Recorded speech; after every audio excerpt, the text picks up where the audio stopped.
Hello बच्चों। आज हम पढ़ने वाले हैं क्लास 10th की इंग्लिश का द मिडनाइट विजिटर चैप्टर।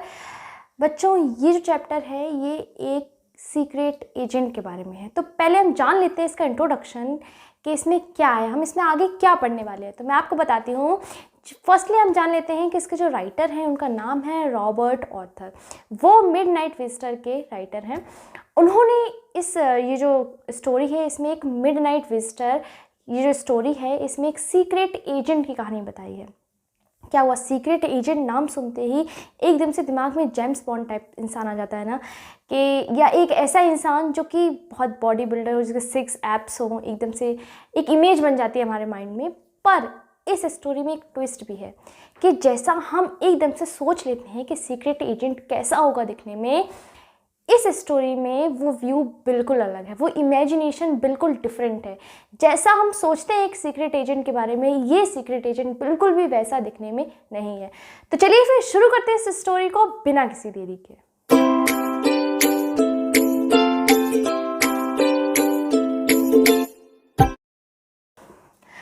बच्चों, कहानी की शुरुआत कुछ ऐसे होती है कि मैंने जैसा आपको बताया कि ये स्टोरी एक सीक्रेट एजेंट के बारे में है जिनका नाम है ऑसिबल, और वो बहुत ही फनी कैरेक्टर हैं इस स्टोरी के। तो एक बार क्या होता है कि एक शाम को वो अपने एक लेखक मित्र फाउलर से मिलने का प्लान बनाते हैं और वो उनसे मिलते हैं। लेकिन जैसे मैंने आपको स्टार्टिंग में बताया कि एकदम से जैसे ही हम सीक्रेट एजेंट की बात, सीक्रेट एजेंट वर्ड अपने दिमाग में लाते हैं, अपने माइंड में लाते हैं, वैसे एक इमेजिनेशन बिल्कुल क्रिएट हो जाती है कि जो सीक्रेट एजेंट है वो काफ़ी अच्छा बॉडी बिल्डर, काफ़ी लंबा और अच्छा हैंडसम, जिसके एब्स हों, जैसे कि जेम्स बॉन्ड, एकदम से ये चीज़ें दिमाग में आ जाती हैं जैसे ही हम सीक्रेट एजेंट का नाम सुनते हैं। लेकिन फाउलर की इमेजिनेशन भी बिल्कुल ऐसी ही थी, उसको भी बिल्कुल ऐसा ही लग रहा था जो सीक्रेट एजेंट है वो भी बिल्कुल ऐसा ही दिखने में होगा। लेकिन अब यहीं पर एक ट्विस्ट आता है कि फाउलर जैसे ही ऑसिबल को देखता है वो एकदम से शॉक हो जाता है और अपसेट भी हो जाता है काफ़ी, क्योंकि जो उसने इमेजिनेशन करी, जो उसने सोचा, ऑसिबल बिल्कुल भी दिखने में वैसा नहीं था, क्योंकि वो मोटा था और बिल्कुल भी सीक्रेट एजेंट की तरह नहीं दिख रहा था। उसका पेट निकला हुआ था और बिल्कुल एक नॉर्मल जो आम इंसान होता है बिल्कुल वैसा दिखने में था। वो बिल्कुल भी सीक्रेट एजेंट की इमेजिनेशन में फिट नहीं हो रहा था। तो जो फाउलर है वो काफ़ी ज़्यादा अपसेट हो जाता है ये देखकर, और ऑसिबल भी इस बात को समझ जाता है कि ये जानता है मैं सीक्रेट एजेंट हूँ, इसलिए इसकी इमेजिनेशन क्या होगी। तो वो उससे कहता है कि मुझे पता है कि तुम अपसेट हो सीक्रेट एजेंट कि जो तुम्हारी इमेजिनेशन है शायद मैं उसमें फिट नहीं होता हूँ, तुम उस बात से अपसेट हो। तो वो इस बारे में उससे ऐसी बातें करते हैं दोनों आपस में। इसके बाद क्या होता है कि जो ऑसिबल होता है वो क्या होता है, उसका 6th फ्लोर पर सबसे ऊपर उसका एक कमरा होता है। तो उस कमरे में वो दोनों जाते हैं, फाउलर और ऑसिबल उस कमरे में एंटर करते हैं। लेकिन क्या होता है कि जो सीक्रेट एजेंट होता है वो एक मिशन पर काम कर रहा होता है। उसके पास कुछ ऐसे इम्पॉर्टेंट पेपर्स होते हैं जिसके बारे में फाउलर को बताता है कि मेरे पास कुछ ऐसे पेपर्स हैं जो हिस्ट्री क्रिएट कर सकते हैं, और वो बहुत ज़्यादा इम्पॉर्टेंट पेपर्स हैं। उनके बारे में बताता है कि उसके पीछे जो पेपर्स हैं उनके पीछे काफ़ी लोग पड़े हुए हैं उसको लेने के लिए, तो वो उनकी सुरक्षा कर रहा है, वो ऐसा उसको बताता है। इसके बाद जैसे ही वो कमरे में एंटर करते हैं, कमरे में जब वो एंटर करते हैं तो वो क्या देखते हैं, एक जो आदमी है वो एक पर्सन एक पिस्टल लेके उनके सामने खड़ा हुआ है, और उसका नाम होता है मैक्स। जो मैक्स होता है, मैक्स का कैरेक्टर यहाँ पे बताया गया है कि जो मैक्स है वो बिल्कुल पतले शरीर वाला, उसकी हाइट भी ज़्यादा नहीं होती है, ऐसा इंसान है जिसकी शक्ल लोमड़ी की तरह, उसमें बताया गया है कि लोमड़ी की तरह उसकी शक्ल दिखने में नज़र आती है, जैसा कि हम डोरेमोन देखते हैं सूनियों में। सूनियों को मेनली मुझे लगता है ऐसा कि जो उसकी शक्ल है वो लोमड़ी से मिलती है, तो वैसे ही इस मैक्स की भी जो शक्ल है ना वो लोमड़ी से मिलती है।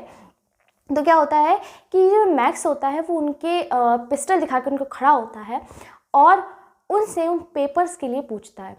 जो ऑसिबल होता है उससे पेपर्स के लिए पूछता है।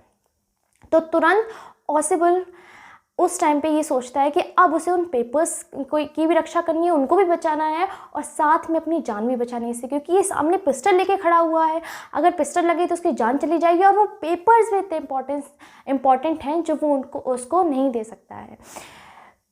वो एक तरकीब आजमाता है और वो कहता है कि तुम मेरे कमरे के अंदर कैसे आ गए।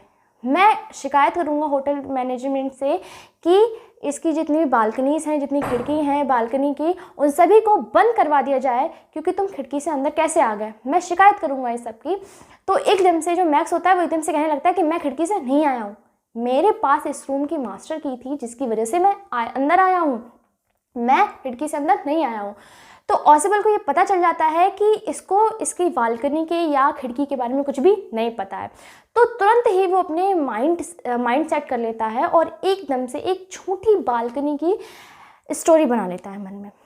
और फिर क्या होता है इसके बाद कि वो उसको बताता है कि यहाँ पे एक बालकनी है। ऐसे ही बालकनी की वो कहानी शुरुआत कर देता है और वो एक चेयर पर बैठ जाता है। तभी जब मैक्स होता है, फाउलर खड़ा होता है, वो फाउलर से भी कहता है कि तुम भी बैठ जाओ। तो फाउलर भी बैठ जाता है। इसके बाद फाउलर को भी नहीं पता होता है कि उस रूम में बालकनी नहीं है, उसको भी नहीं पता होता है। सिर्फ ऑसिबल ये बात जानता है कि उसमें बालकनी नहीं है। फिर क्या होता है, डोर पे नॉक नॉक की आवाज़ आती है। ये लगता है कि डोर पर कोई है। तो ऑसिबल एकदम से ये बोलने लगता है कि मेरे पास कुछ पेपर्स हैं, मेरे पास कुछ चीज़ें हैं जिनको चेक करने के लिए हर रोज़ पुलिस आती है यहाँ पर, और शायद पुलिस ही आई है मुझे और मेरे पेपर्स को चेक करने के लिए। तो मैक्स ये सुनकर डर जाता है कि अगर डोर पर पुलिस हुई तो वो पकड़ा जाएगा, जिसकी वजह से वो क्या करता है, उस खिड़की के पास जाकर खड़ा हो जाता है और पिस्टल ऑसिबल और फाउलर की तरफ दिखाकर उनसे कहता है, उनको वार्न करता है कि कुछ भी हो जाए पुलिस को यहाँ से वापस भेजो, वरना मैं तुम दोनों को शूट कर दूंगा। तो ऑसिबल ये भी कहता है कि हम पुलिस को कैसे भेजें, मैं इस डोर को ज़्यादा देर तक लॉक नहीं रख सकता हूँ, पुलिस खुद इस डोर को खोल लेगी। अगर मैंने ज़्यादा देर तक इसको नहीं खोला तो वो खुद इसको खोल लेगी। और इसके बाद जब वो डोर नहीं खोलता है तो नॉक नॉक की आवाज़ और ज़्यादा आने लगती है, जिसकी वजह से मैक्स बहुत ज़्यादा घबरा जाता है। और क्योंकि उसका माइंड ऑसिबल ने ये सेट कर दिया कि वहाँ पर बालकनी है, तो वो खिड़की से कूद जाता है। और वो खिड़की से कूदता है, वैसे ही चीख की आवाज़ आती है, क्योंकि वहाँ पर कोई बालकनी थी ही नहीं और 6th फ्लोर से गिरकर उसकी मौत हो जाती है। और जैसे वो डोर खोलता है ऑसिबल, वहाँ पर एक वेटर होता है जो कि उसके लिए खाने का सामान लेकर आया होता है और वो टेबल पे रखकर चला जाता है। फाउलर जब ये पूछता है उससे, ऑसिबल से, कि तुम तो कह रहे थे कि डोर पर पुलिस है, तो वो ये कहता है, तो उसे वो सब बात बताता है कि नहीं, कोई पुलिस नहीं है, कोई पुलिस नहीं आती है और ना ही कोई पुलिस आने वाली थी। इसके बाद फाउलर ये भी पूछता है कि तो फिर मैक्स को पता चल गया होगा, वो तो खिड़की पे खड़ा है हमारी तरफ पिस्तौल किए हुए।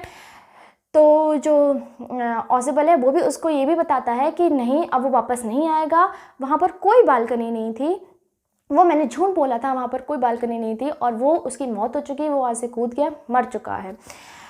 तो फाउलर ये सोचता है कि कितनी जल्दी ऑसिबल है, उसने इतनी जल्दी सोचकर, इतनी जल्दी माइंड सेट करके इतना अच्छी प्लानिंग करी, जिससे उसने खुद भी अपने आप को बचाया, उन पेपर्स को भी बचाया। तो ये एक असली एजेंट है। भले ही ये दिखने में उसकी इमेजिनेशन में फिट नहीं हो रहा है, लेकिन उसने अपने ब्रेन का, अपनी बुद्धि का यूज़ करके दोनों चीज़ों को बचाया, अपनी जान भी बचाई और उस सिचुएशन से निकल कर दिखाया। तो बच्चों, स्टोरी यहीं पर फिनिश होती है। All the very best.